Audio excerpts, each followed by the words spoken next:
Hello Eurovision friends, thank you so much for coming to my channel Eurovision Histories. We are now exactly to the day, 3 weeks away from the grand final of Eurovision 2025, and in this video I want to look at the odds for 2025 as they are at the moment, 3 weeks before the final. But I also want to try to answer the question you see on your screen: do the odds actually predict the winner? And we'll be looking at a few previous editions of Eurovision and look at the odds as they were 3 or 4 weeks before that grand final happened, and then compare it to the actual result. And drawing conclusions from that, we can then look at the odds in 2025 and see who might be overvalued, who might be undervalued, and that should be a lot of fun. Now, if I say the odds predicted this to do well, I know that the winner's odds are exactly that. You bet on the country that you think will win. It's not trying to predict the full result, but still, if the second most people bet on you to win, you probably have a pretty good chance of doing well in Eurovision, even though you might not win in the end. That's just a quick disclaimer. Also, I'm not giving any advice on who you should bet on or anything like that. I'm not an expert, I'm just sharing my opinions. So let's look at the history, and I want to start in 2018. If you are Kai, JJ, or Luan at the moment, you probably love looking at the odds for Eurovision 2025 because they predict one of you to probably win the competition this year.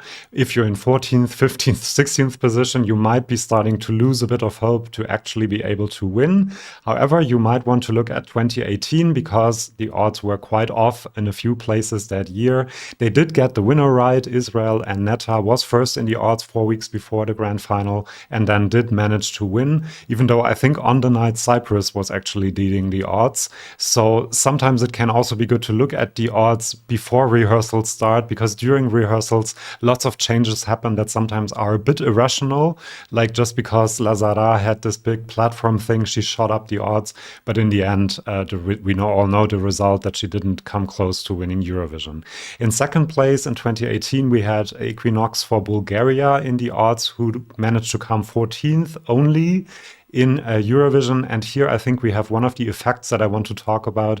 I might call it the previous success effect, because Bulgaria had come second in 2017 with a good but pretty standard pop song with a great vocal, and they kind of sent the same thing again in 2018. And so people probably thought they did so well in 2017 with this kind of entry, why should they not do well in 2018 as well? And they bet on it, and they were wrong. So not always, or in very few cases actually, a success the previous year with a very similar song means that you will automatically have the same success the year after that. So that's interesting to see. In third place, they had Czechia, which did come sixth, so pretty good there. In fourth place, we have Australia, Jessica Mauboy, which only came 20th. And here you can see that staging and vocals have a big effect, because the vocals were not that great on the night. I think we can all agree. And that's probably the reason why it did so poorly, whereas the song in studio version was pretty good and probably deserved to be quite high up in the odds. So staging can really help an entry or also lower an entry's chances. And in fifth place, and this might be interesting for this year, we have Estonia, Elina with La Forza, which in the end came 8th, so it's not too off, but it's pop opera. We have one of the favorites, which is also pop opera, and it was a teeny tiny bit overvalued in the odds, so maybe that can be interesting. But the very interesting thing that happened in 2018 is that Cyprus, Austria, and Germany, who all managed to come top 5 in the end result, were not even in the top 15, or I think Austria was 15th 4 weeks before the final, and then they rose up because of the great choreography and energy by Eleni Foureira, the amazing staging for Michael Schulte for Germany, and Austria just did way better in the jury votes than anyone expected. And Italy as well was nowhere near the top 10 in the betting odds, and then managed to get lots and lots of televote support, maybe because of the late running order. So things can change in 3 or 4 weeks in the odds. So don't lose hope yet if you're not one of the top 5 at the moment. In 2019, however, we had the complete opposite. The top 5 in the odds a few weeks before the final were exactly the top 5 in Eurovision. A bit different, but they did predict the Netherlands to win. They predicted Switzerland to come second, and here I have another effect. I think if a country, after a long time of bad entries or unsuccessful entries, sends something that feels like a possible contender, that country might be a bit overvalued in the odds because people are just so excited to have finally a good song from that country. And that might have happened with Switzerland there. Russia and Sergei Lazarev predicted third, came third. Mahmoud and his hip-hop inspired Italian pop song a bit lower than in the end result. And here I think sometimes the odds, don't like certain genres. That might have to do with the fact that a few weeks before the final, it's mostly Eurovision fans that bet on these entries, and they might go for more traditional Eurovision songs and not something as fresh as Mahmoud was, for example. Might be the case. And then in fifth place, we have Sweden, John Lundvik, who did actually come fifth as well. In 2021, this was quite interesting. Malta was in the lead, so the first time that the odds did not predict the winner. But now we know that these odds were not all that organic as they should have been. So that's probably the reason why Malta was so high up in the odds. In second place, we had France, which is a surprise to me when I saw that, because I thought this went up the betting odds after they had rehearsed and after the performance, but apparently people loved the entry even before that. In third place, we had John Steers, so they got that right as well. And in fourth place, the eventual winners, Måneskin, again, a genre, rock in Italian, that might not have convinced that many people in the Eurovision bubble. But then when the general audience saw it, they absolutely loved it and voted for it. So the odds might have undervalued the genre here once again. And in fifth place, we had a bit of a miss, Bulgaria, Victoria, which only managed to come 11th in the end. And then they did miss Davi Freire, who did much better and came fifth. And they missed Schum completely as well, which obviously did really, really well in the televote. And here's another effect. It seems like the jury votes reflect the odds more than the televote does. There might be a bit of an effect that the juries know the odds and don't want to vote against a favorite. And that might be one of the reasons why usually the jury is closer to where the odds are. For example, having Italy fourth, and also the top three in the odds are the top three of the juries in 2021, and they also ignored Ukraine like the odds did. There might be a bit of a cause and effect thing going on there, unfortunately, because that's not how it should be. In 2022, it was quite easy, I think, to predict the winner, Ukraine, which was first for most of the season, really, with a huge advantage as well. In second place, Italy with Brividi, a bit overvalued because it only came sixth later on. Maybe they thought we didn't understand Mahmoud the year before, so now let's bet on Brividi. It was one of the big favorites, and again, the vocal performance on the night was maybe one of the reasons why it didn't do better than it could otherwise have done. In third place, we have Cornelia Jacobs, who did come fourth in the end for Sweden. So Sweden is usually not that overvalued in the odds. They're usually quite right about how well Sweden will do in the actual contest. In fourth place, we have the United Kingdom undervalued, and that's one of the only years where the UK was undervalued. That's an other effect, because a lot of people betting are from the UK. In other countries, it's completely illegal to bet on stuff like this. And so usually the UK entry is a bit higher. Last year, Ollie Alexander, for example, was in 12th place in the betting odds, and we all know where he ended up in the end. But for Sam Ryder, people maybe had the opposite to previous success bias and had previous failure bias and thought Britain never does well. Why would they do well this year? But then Sam Ryder did do very well. In fifth place, we have Poland, which came 12th in the end. So a bit of an over-evaluation. And it feels like sometimes the overvalued songs are actually the ballads instead of the rockier songs, which also might have to do with the genre that the people betting like the most. They completely missed Chanel, but I think she was sixth or something in the odds before that. So the great choreography, maybe also previous failure effect again, because Spain hadn't sent something good for a long time. And they also missed Constructa, maybe because it's a genre that is hard to predict also how it will be received by people all over Europe. But obviously, Constructor did convince a lot of televoters. Again, the juries were much closer to the result of the odds than the televoters were in the end. In 2023, we had the top two completely right. First was Loreen with 42% actually, and we'll talk about 2025 in a minute, where we are at the moment for the leader in the odds. In second place, we had Kerrie, who had an 18% winning chance, and everyone else was kind of not that important, apparently. In third place, they had Ukraine, maybe previous success bias after this huge televote that Kalush had. Lots of people bet on this doing well, and it did, but not as well as the odds predicted. In fourth place, we have France, Lazara. Again, the buzz around the staging during the rehearsals pushed this up the odds, and then in the end that did not materialize at all. So during the rehearsals we should also try to keep a cool head and not be influenced by every little thing and think that this is the thing that will make a certain song win. We saw with Évidemment that that's not necessarily the case. Israel was fifth and did come third, so pretty good there. The two they missed were Norway, Alessandra, Queen of Kings, and Marco Mengoni, Due Vite. So maybe being viral on TikTok like Norway or having a very experienced singer like Italy might be something we have to pay more attention to as well.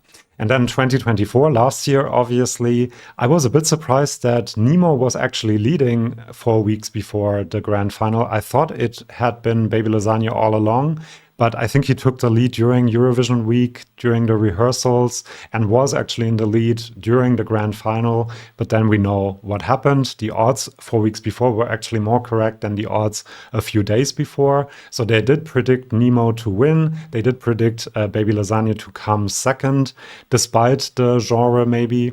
They overvalued Italy a little bit, but that might have been, I think Angelina Mango was really hurt by the staging. So again, being third in the betting odds was based on the song and on her, but we didn't know the staging yet, and that probably decreased its chances a bit. Ukraine was fourth and did come third. That made a lot of sense. And in fifth place, we had Joost Klein, who obviously was disqualified, unfortunately. So we don't have the actual result. However, in sixth place was France and Slimane. So the odds last year were actually quite good. And the one thing they got wrong was Israel, which of course came top 5 because of the huge televote. And I think people didn't really expect this huge televote. And so Israel was 7th in the odds. So not that far off, but still might be interesting to have in mind when we look at this year's odds. Now, some of the effects that I mentioned, countries that did well the year before are a bit overvalued, the previous success effect, I would call it. Then we have to remember that at this moment in time, it's mostly Eurovision fans betting on their favorite songs. So if there is a certain genre that the general audience usually likes a lot more than Eurovision fans do, there might be a bit of an overvaluation in the odds at the moment. Then we have this effect that juries might be a bit influenced by the odds and vote for the favorites in the odds because they don't want to be criticized for not voting for a song that everyone else liked. Then the UK is sometimes a bit overvalued, not always, but sometimes, especially when in the end they don't do well. They usually are quite overvalued in their position in the odds.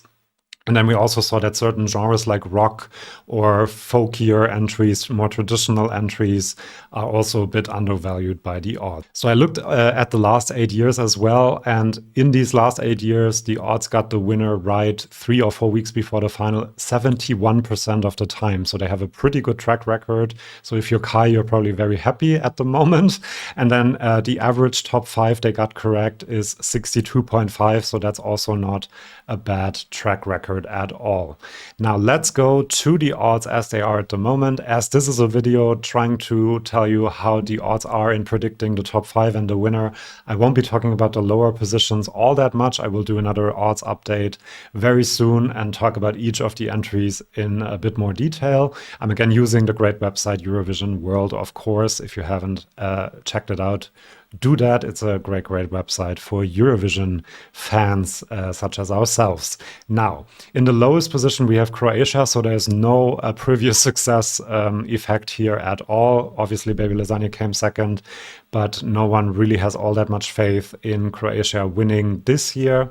Same thing for Montenegro, Iceland, Georgia, Latvia, Portugal, Armenia, Luxembourg, and then we have Serbia, Denmark, Slovenia, and Azerbaijan, all with a lower than 1% chance of winning, as you can see there, and some of them actually decreasing. You see the red dots there with Slovenia and Azerbaijan.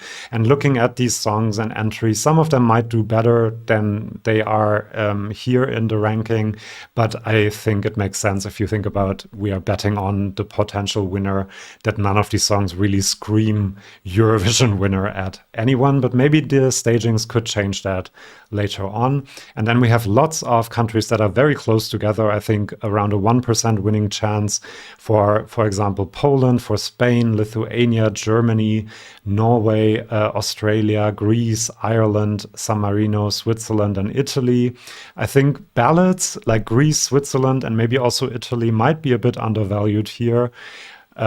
Which hasn't happened in the past all that much. Usually ballots are a bit overvalued, but they might be doing a bit better than the odds are at the moment.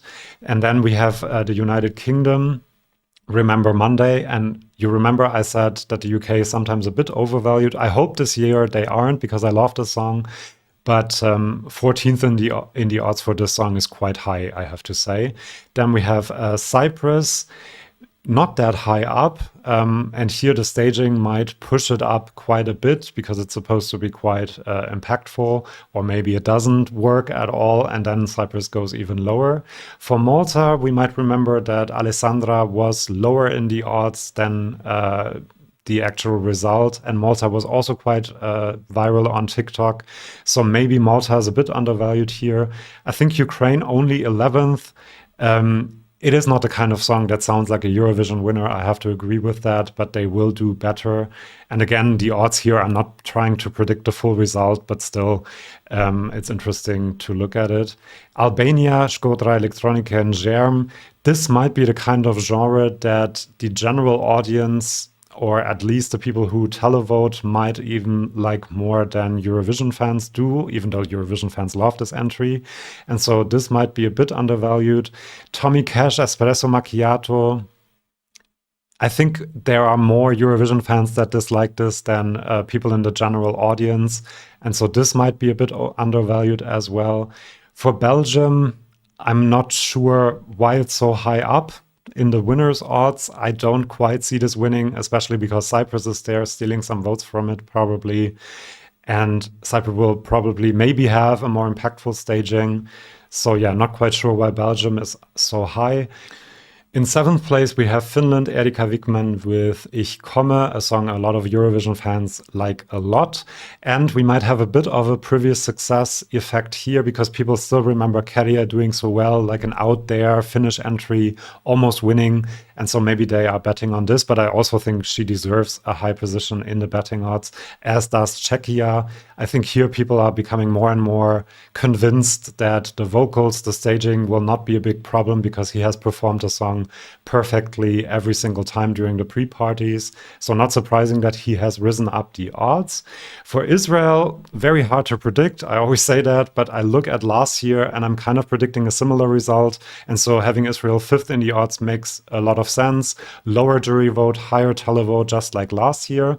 There might be this effect, the previous success effect, that people think it got this huge televote last year for a song that was relatively similar to this year. So this will do very well again.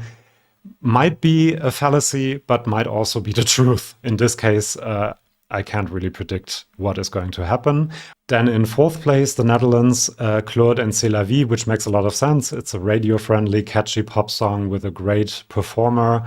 There might be a bit of a revenge effect, maybe. People want this to do well because Joost Klein was qualified, but I don't think that's too big of an effect at the moment, and the Netherlands will actually do quite well, I do believe. Now, for Maman and Luan, you might point to different things. You might point to Marco Mengoni being undervalued by the odds, or to some ballots being overvalued sometimes.